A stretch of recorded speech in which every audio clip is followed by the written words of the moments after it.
In the misty mountains of Western Hunan province, there exists one of China's most mysterious and terrifying traditions. It is called Ganshi. In English, it translates to corpse walking or corpse driving. For centuries, specially trained priests have practiced this dark art. They take the bodies of the dead and, through secret rituals and ancient magic, make them walk, not in coffins, not on carts. The corpses walk on their own 2 feet. This is not legend. This is not fiction. Corpse walking is a documented historical practice that continued well into the 20th century, and some say it continues still, in the remote villages where the old ways have never died. This is the story of what happened to Li Yuan, a young merchant who stumbled upon the corpse walkers of Xiangxi. Li Yuan was 28 years old, a silk trader from Xiangxi. In the autumn of 1932, he traveled west into the mountainous region of Xiangxi to establish new trading routes. The journey was difficult. The roads were narrow, winding through steep valleys and dense forests. There were no trains, no cars, only mules and human feet. After a week of travel, Li Yuan arrived at a small village called Jiangshi. It was a poor place, just a handful of wooden houses clustered around a single inn. But Li Yuan was exhausted, and it was the only shelter for miles. The innkeeper was an old man named Uncle Chen. He welcomed Li Yuan warmly, served him rice wine and pickled vegetables, and prepared a room for the night. "You are lucky to arrive when you did," Uncle Chen said. "Stay inside tonight. Do not open your door. Do not look out your window." "Why?"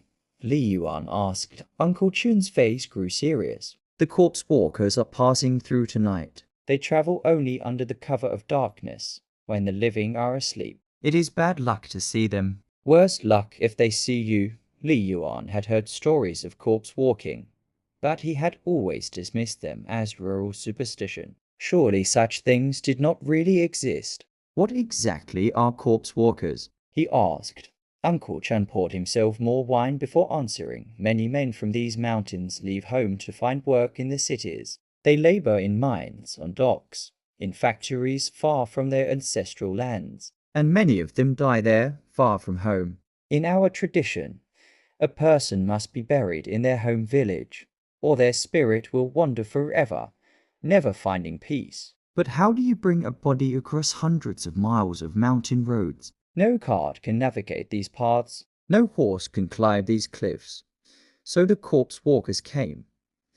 They are priests trained in ancient Taoist magic. They know how to preserve bodies. They know how to bind spirits. And they know how to make the dead walk."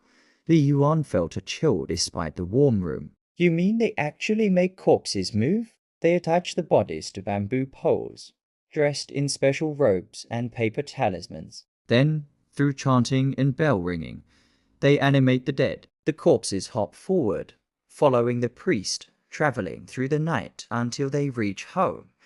"It sounds impossible," Uncle Chen shrugged. "Many things in these mountains are impossible. That does not make them untrue." That night, Li Yuan tried to sleep, but his mind kept returning to Uncle Chen's words. Corpse walkers, dead men walking. It was absurd, medieval nonsense. And yet, somewhere around midnight, he heard it. Bells, small, high-pitched bells, jingling in the darkness, and chanting. Low, rhythmic chanting in a language he did not recognize. Li Yuan knew he should stay in bed. He remembered Uncle Chen's warning, but curiosity overwhelmed his fear. He crept to the window and opened the shutter just a crack. The moon was full, casting silver light across the dirt road. And there, moving slowly through that moonlight, was a procession unlike anything Li Yuan had ever seen. At the front walked a man dressed entirely in black. He wore a wide-brimmed hat that concealed his face, and in his hand he carried a brass bell that he rang with each step. Behind him, arranged in a single line, walked the dead. There were 12 of them. Each wore a long blue robe and a tall black hat. Their arms were extended forward, rigid, held in place by what looked like bamboo poles running across their shoulders and through their sleeves. Yellow paper talismans covered their faces. They did not walk normally. Instead, they hopped, small, stiff hops that carried them forward a few inches at a time. Their legs moved in perfect unison, like puppets controlled by a single string. Hop, hop, hop. No sound except the bells and the chanting. Li Yuan watched, frozen with horror and fascination. The corpses moved without breathing, without blinking. Their robes hung limp on bodies that seemed drained of all substance. And then one of them turned its head. Slowly, impossibly, while continuing to hop forward, the corpse in the middle of the line rotated its head toward the inn, toward the window, toward Li Yuan. The talisman on its face had slipped. Beneath it was a face of grey, withered flesh, sunken cheeks, dried, cracked lips, and eyes. The eyes were open, black and empty, like holes punched through to oblivion. They looked directly at Li Yuan. For a moment that stretched into eternity. The living and the dead stared at each other. Then the corpse opened its mouth. No sound came out, just a dark void, a silent scream that Li Yuan felt rather than heard, reverberating through his bones.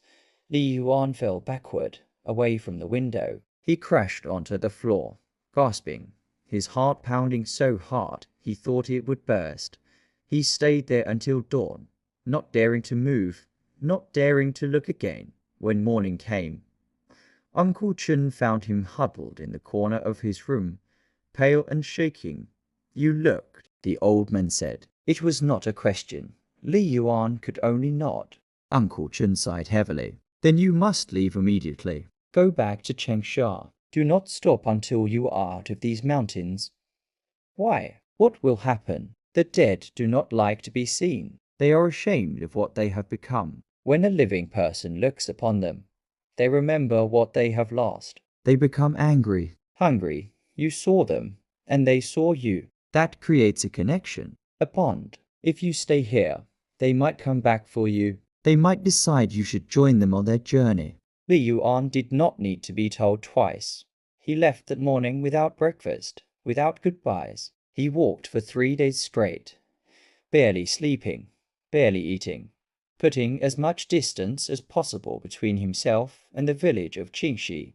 He made it back to Xiangxi. He returned to his normal life, but he was never the same. For the rest of his life, Li Yuan suffered from nightmares. Every night, he saw them, the hopping figures, the yellow talismans, the empty black eyes, and sometimes in the dreams, he was not watching the procession. He was part of it. He could feel the bamboo pole across his shoulders. He could feel his legs moving in stiff, mechanical hops. He could feel his breath stopping, his heart slowing, his spirit draining away. And at the front of the line, the corpse walker would turn and smile. "Welcome home," the priest would say. "You have such a long way to go." Li Yuan died in 1961, at the age of 57. His family honored his final request. They did not send his body home to his ancestral village. They burned it where he lay, because Li Yuan had seen the corpse walkers, and he knew what waited on those mountain roads. Some journeys are not meant to be taken, and some passengers never reach their destination. The practice of corpse walking has officially ended. Modern roads and transportation have made it obsolete. But in the remote villages of Xiangxi, where the old ways die slowly, some say the corpse walkers still practice their art.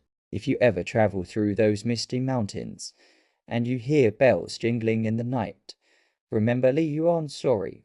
Close your shutters, turn off your lights, and whatever you do, do not look outside, because the dead are walking, and they do not like to be seen.